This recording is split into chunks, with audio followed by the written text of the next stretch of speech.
Struggling with slow fraud detection, poor personalization, or high cost in fintech? Imagine an AI-powered app that solves all of that and more. So hello everyone, welcome back to our channel. Today I'll show you how to build an AI-powered fintech app step by step. First, define your fintech use case. Are you building a payment app, a lending platform, or an investment tool? Knowing your focus helps you design features that really meet user needs. Next, pick the right AI capabilities. You could implement predictive analytics for smarter decisions, chatbots for instant support, or real-time fraud detection to keep users safe.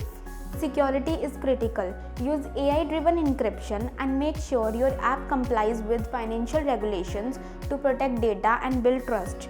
Then design a smart and simple interface. Your app should be intuitive, personalized, and enjoyable for users to interact with. After that, train, test, and optimize your AI models. Continuous improvement keeps your app accurate, efficient, and responsive. Finally, track user behavior, improve performance, and scale AI features as your app grows.